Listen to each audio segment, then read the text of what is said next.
Hello everyone, Nigel here with you, Nigel's Modelling Bench, and here we have another Prezzie opening. Now if you saw my last video on Saturday, you will have seen that the lovely Wendy sent me this beautiful border model Avro Lancaster nose, which is absolutely gorgeous. I've done a review of it. If you haven't seen it, go take a look. It's beautiful. Unfortunately there's a problem with the clear parts, and Wendy actually bought one herself, and she has a problem with her clear parts as well, so we're on that. And if you remember when I did that, Wendy had sent me a message to say that she'd sent me 2 kits, and I just thought it was just, 2 kits in a box, as you know, and I opened the box and was really surprised to see that. So she then emailed me afterwards and said, you should have had 2 kits. I've just done some tracking, and here is the second kit. Okay, and you can see I haven't opened it. I haven't got a clue what's in here. All she said was one was a buy one get one free or something, and one was surplus in the stash or something, so we shall see.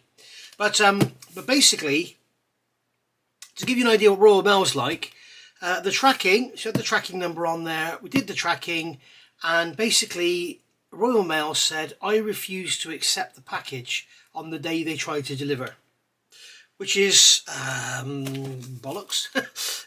Absolute garbage. They didn't even try to deliver it, so I don't really know what's going on there. I expect it was left in the van or something. But anyway, I've got it now. It was delivered this morning. So let's have a look what's in here. She said it was a long slim box, and it is fairly slim-ish. And I reckon, I'm thinking sort of Tamiya 1/350th small ship, like a Fletcher or something like that. Don't know. What do you reckon? Let's have a look. Let's see how brilliant this is. As you know, the lovely Wendy is extremely generous and loves sending gifts. So you can see here there is a box. So it's definitely a kit in a box. So it's not like some paintbrushes. And just to tease you even more, this wasn't intentional. The actual box itself is upside down, so we can't see what's in it. But I can tell you this much, it's not a 1/200th Yamato, okay? And it's not a 1/200th Bismarck. So let's see what it is.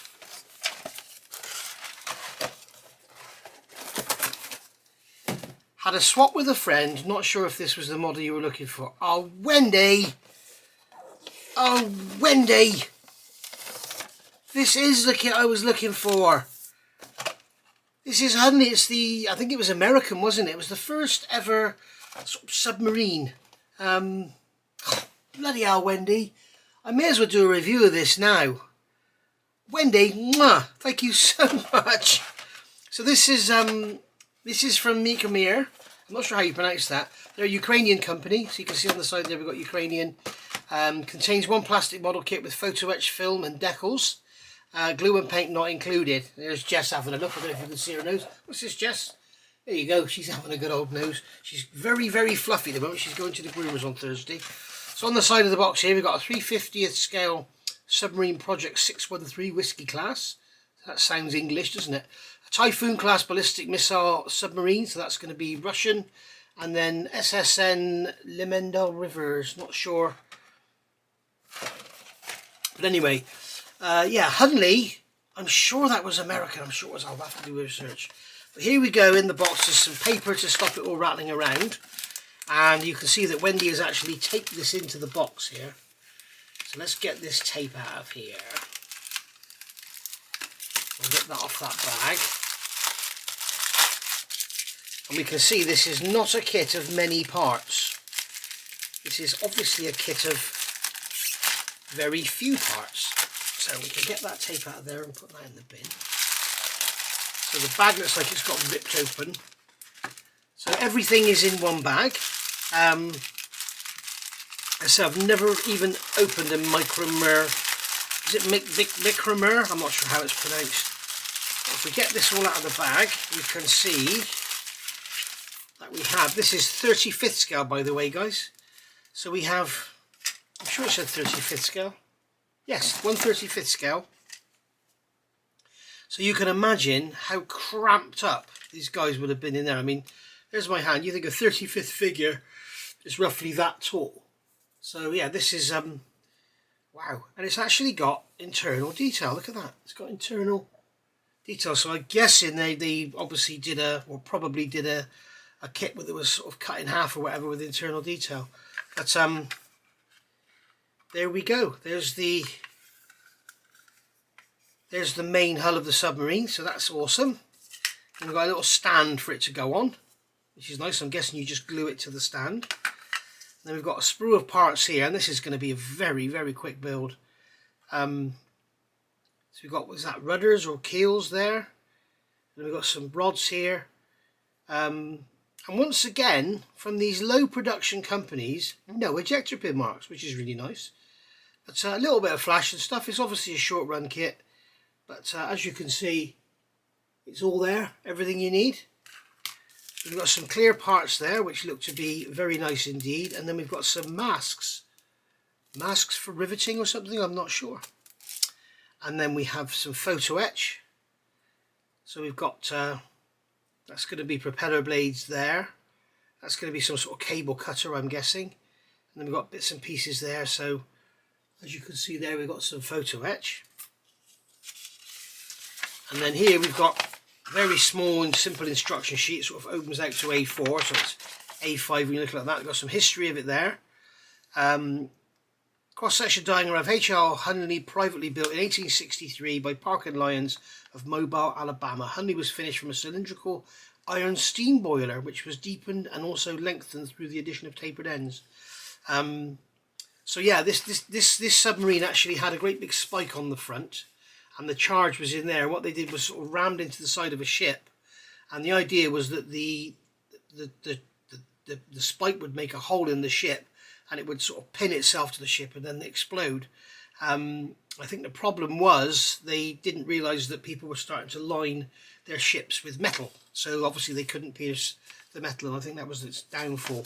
But I think it was the first ever actual submarine. I'm sure I'm going to get loads of corrections in the comments below.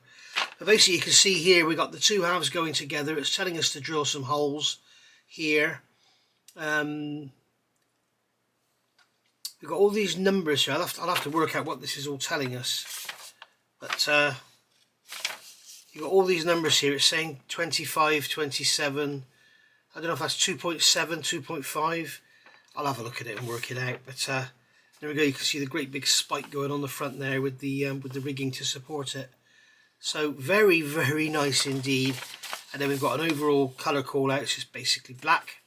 So paint it black, perhaps put some rust on it, or just leave it museum fresh as a nice little display piece. So there's a little kit I can be getting on with, because it's not going to be a very long build at all, is it?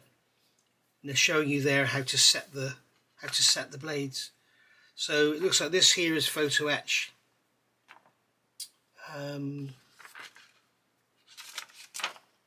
It looks like E is photo etch. So all of this is photo etch. The actual rudder itself is there, so that's actual plastic. And then you've got these photo etch pieces to wrap around the sides to roll around, and then you've got these pieces on the sides to support the coming off the back of the rudder. I'm guessing that's like the tiller there, is it, or something? I don't know. I'll have to have a look. We'll see when it's done. And then we've got the actual explosive charge there, which is here, and then we've got photo etched pieces to go around it. So very nice indeed. It's going to look quite nice, all in black with that. It tells you to do that brass, so I'll do that in like a polished brass colour. Probably put some gloss black down and then some alclad brass on top. That'll be looking lovely. So very, very nice indeed. Now I know that Wendy has got a lovely little cat called Poppy, and I'm thinking that Jess can probably smell Poppy, because Jess is sat here, just to my left, just here, and doesn't want to go away. So there we go. Thank you ever so much, Wendy. I will do a build of this online, and you will get to see how it looks when it all goes together. Not quite sure what those masks are for, but we will find out in due course as we go through the build. So absolutely made up. Thank you very much, Wendy. What a great little kit. It's going to be a lot of fun. For those of you that are interested, I've just had a quick look at some history, and I thought I'll tag it on the end of this video, because I think the history of this thing is quite amazing. just looking at what it says in the instructions here on the front of the instructions, and had a quick look online, and they seem to sort of correlate. So at the moment, this submarine is actually, it was discovered in 1995, and it was taken to the Warren Lash Conservation Centre for some preservation work. The men were removed and you know, given a few rules and burials and stuff, whatever. And it turns out that they didn't actually drown. They were all at their stations. There were 9 men in this thing, believe it or not. Now, here's a 35th scale figure. Okay, this is that German come out, I can't remember his name now. He's the guy who has had the famous number of hits in the Stuka. And we can see there's a 35th scale figure, and there is the submarine with a 35th scale figure stood next to it. And there were 9 men in there.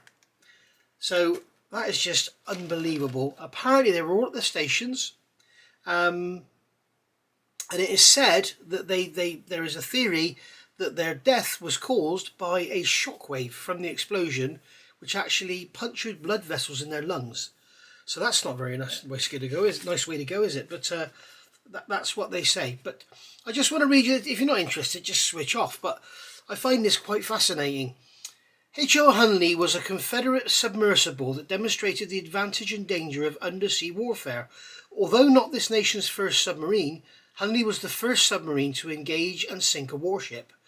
Cross-section diagram of H.L. Hunley, privately built in 1863 by Park and Lyons of Mobile, Alabama. Hunley